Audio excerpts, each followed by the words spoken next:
இருந்தது ஒரே டயர்டாச்சு. ஆமா, யாரு ஒரு பொண்ணு வந்து போற ஏதோ ஆஃபீஸ்ல ஒர்க் பண்ற பொண்ணு மாதிரி ஏதோ வந்துட்டு போகுது. எந்த ஆஃபீஸ் ஆமா? ஐயோ அந்த கதை என்னத்து கேட்குற? ஆ, அது ஏதோ வேலைக்கு வீட்டுக்கு வேலைக்கு ஆள் கேட்டிருந்தியாமே, ஆமா. அதுக்காக அந்த பொண்ணு வந்துட்டு போச்சா? ஐயோ, வீட்ல வேலை செய்யறதுக்கு வந்த பொண்ணா அது? ஆமாம், நானே ஏமாந்து பார்த்து ஏதோ ஆஃபீஸ்லேருந்து வந்திருக்கியாமான்னு கேட்டுட்டேன். ஆ, அப்புறம் அது போடுற கண்டிஷனும் அது கேட்குற வசதியெல்லாம் பார்த்தாக்கா அம்மம்மம்மம்மா, ம், நீ இப்போ இவ்வளோ நாளாக வேலை செஞ்சுட்டு இருக்கிறியே, உனக்கு நிஜமாலுமே கோயில் கட்டி தான் கும்பிடணும் நான். ம். அவ்வளோ கலாட்டா பண்ணிட்டு போயிருக்கு. மெதுவாக பேசுகிறேரு. ஆமாம், எங்கே சாமான் வாங்கிட்டு வர போனி அந்த பேக் எங்கே? வெளியே வச்சிருக்கேன். அந்த கதையை சொல்லுங்க, நானும் கேக்குறேன். சரி சரி சொல்கிறேன், இரு உட்காரு கொஞ்ச நேரம்.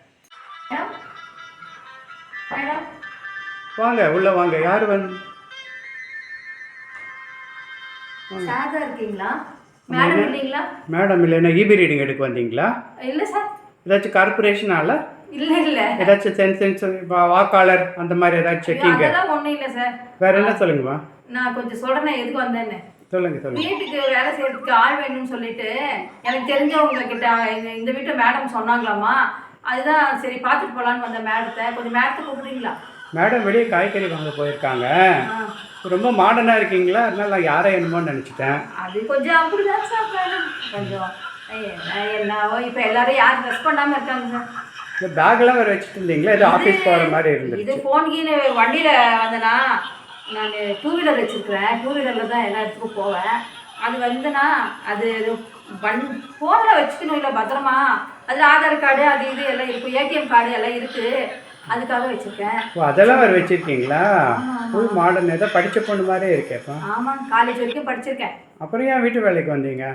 அது வீட்டு சூழ்நிலை, என்ன பண்ணுறது.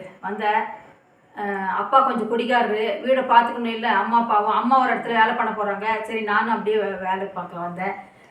இப்போ வீட்டு வேலையில் கிடைக்கிற மாதிரி எங்கேயும் கிடைக்கிது. நம்ம பாட்டுக்கு செஞ்சோமா அடுத்த வீட்டுக்கு போனோமான்னு போயிட்டே இருக்கலாம். காலையிலேருந்து சாயங்காலம் வரைக்கும் ஒரு இடத்துல ஆஃபீஸில் போய் யாரால வேலை செய்ய முடியுது சார்?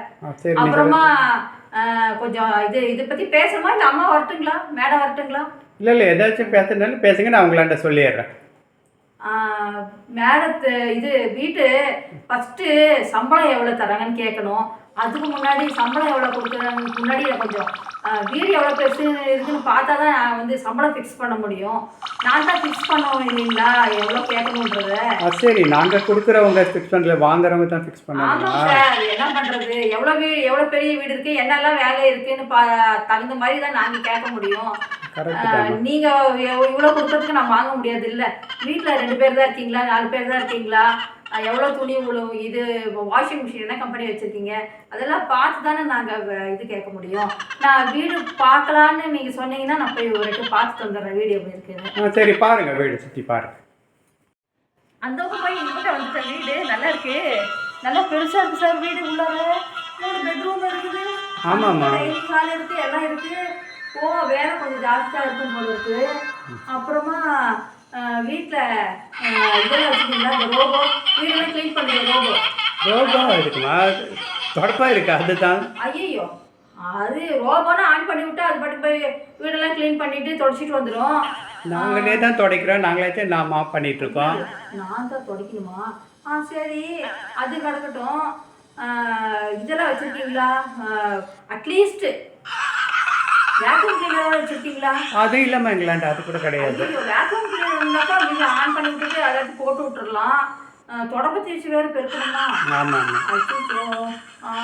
இது வாஷிங் மிஷினு இப்போ துணி போட்டுட்டு ஃபிக்ஸ் பண்ணிட்டாக்கா ட்ரை ஆகி வருமே, அந்த மாதிரி தானே இருக்குது வீட்டில். எங்கள் 2 பேர் தான் இருக்கோம். நாங்கள் ரொம்ப பழைய மிஷின் தான் வச்சுருக்கோம், செமி ஆட்டோமேட்டிக்கு. துவைச்சிட்டு திரும்ப அதை ட்ரை பண்ணுறதுக்கு எடுத்து போடணும்.